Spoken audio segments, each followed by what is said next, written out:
Quando a gente começa a empreender, o sonho de todo empreendedor é crescer, é contratar gente, é formar uma equipe forte. E aí, claro que a gente imagina que com a equipe crescendo, você finalmente vai ter mais tempo livre, né? Só que deixa eu te falar uma coisa, na prática isso não acontece, na prática às vezes é até o contrário, né? O que ninguém te conta é que contratar um funcionário não compra liberdade, ele compra responsabilidade de você. E se você não entender isso, o seu negócio vai te aprisionar ainda mais.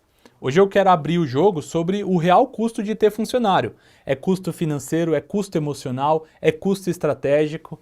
Então se prepara e bora lá pro vídeo de hoje. Quando o meu primeiro negócio começou, a gente começou a crescer e a primeira coisa que eu pensei foi: agora vai ficar mais fácil porque eu vou contratar um funcionário e vai ter mais gente para me ajudar. Aí nos primeiros meses até parecia realmente que seria isso, né? Só que rapidinho eu percebi que não basta contratar, você tem que treinar, você tem que cobrar, você precisa acompanhar.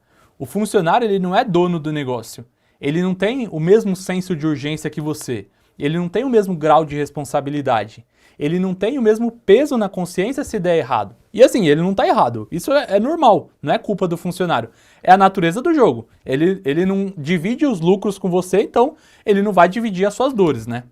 Quando você contrata, você tem que entender que você está adicionando um custo invisível na sua operação, é um custo chamado gestão. Você não está só contratando alguém para fazer uma tarefa, você está contratando explicação que você vai dar, treinamento que você vai ter que contratar, feedback que você vai ter que oferecer, cobrança, acompanhamento, e tudo isso consome uma coisa que é muito mais escassa do que dinheiro, é o seu tempo. Vou dar um exemplo real de uma coisa que aconteceu comigo. Eu achava que, quando a gente abriu a agência e a gente estava crescendo, eu achava que contratar uma estagiária, uma assistente, ia me ajudar a focar mais na estratégia. Só que aí a gente contratou e eu passei 3 meses ensinando, corrigindo, ajustando, orientando, e os problemas que às vezes eu resolvi em 10 minutos, aí agora levavam 2 dias para uma pessoa, porque ela está começando, ela não tem o mesmo know-how que eu tinha, né? E aí o que eu entendi é que contratar para fazer menos é meio que um processo diferente de contratar. E não para por aí. O custo financeiro de você ter um funcionário no Brasil também é alto. Quando a gente contrata de forma legal, CLT, você está pagando INSS, FGTS, você está pagando férias, você está pagando 13º salário, você está pagando vale transporte, vale refeição, plano de saúde, se você está oferecendo.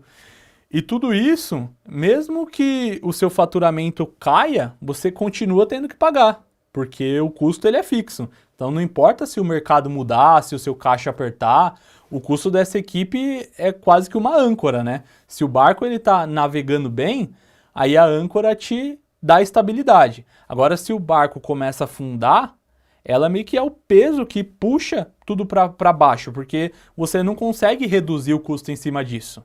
E tem uma armadilha que pouca gente fala também. Quando você cresce a sua equipe, você também acaba aumentando a distância do cliente. A distância do cliente com você, porque você não consegue ver tudo. E se você não tiver um processo claro, a qualidade ela com certeza vai cair. E quem vai sentir isso? O cliente sente, o mercado percebe.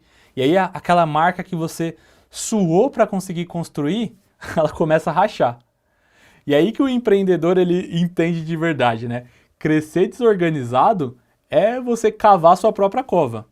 E mais, se você quer ter um funcionário, você precisa também aprender a ser um líder. Você precisa aprender a ser um gestor.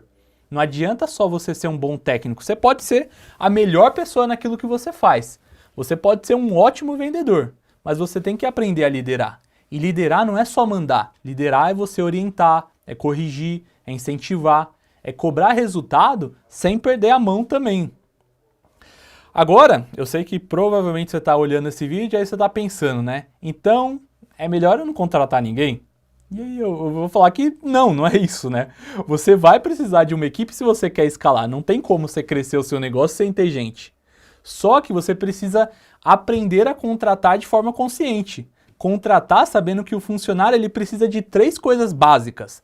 Clareza do que fazer, treinamento para fazer bem e cobrança consistente para manter aquele padrão. não é achar que você está contratando para resolver problema, é contratar para crescer com estrutura. E sabe qual que é o principal erro que geralmente eu vejo? Empreendedor que está querendo que o funcionário ele tenha cabeça de dono. O funcionário nunca vai ter cabeça de dono, porque o dono ele arrisca tudo, o dono perde o sono, o dono trabalha de graça se precisar. O funcionário ele está trocando o tempo dele pelo salário. E assim, isso tá tudo bem, como a gente falou no começo do vídeo. É você que tem que ter cabeça de dono e criar um ambiente que faça o funcionário entregar.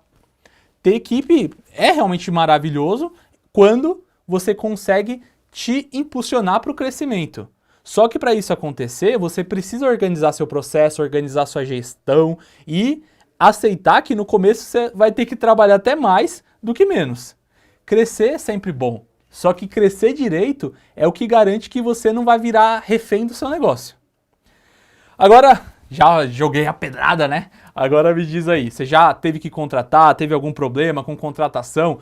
Falar de contratação aqui eu sei que passaria horas, porque tem muitos casos de coisas que acontecem para contratação, ainda mais a gente sabendo que a gente está vivendo um período difícil de mercado, então não é simples, né? Mas você precisa entender o jeito correto de se contratar e não achar que eu estou contratando porque realmente eu vou desafogar aqui, porque não é isso que vai acontecer. Se esse vídeo fez sentido para você, se você gostou, se você tem a sua história, não deixa de colocar aqui nos comentários, porque eu adoro ler comentário para entender a vida, né? Porque empreender às vezes é solitário, então a gente consegue entender um pouco mais da perspectiva dos outros e isso acontece muito pelos comentários, né? Tem algum case aí de funcionário, de alguma situação que você já passou, manda aí pra gente que eu vou adorar ler. E se você também puder, compartilhe esse vídeo aí com algum empreendedor que esteja aí nessa fase de contratação ou mesmo que esteja cansado aí das suas contratações para a gente compartilhar um pouco mais. Não deixa de deixar o like nesse vídeo, se inscrever no canal e de volta, vamos no próximo vídeo aí, nos encontraremos novamente. Valeu!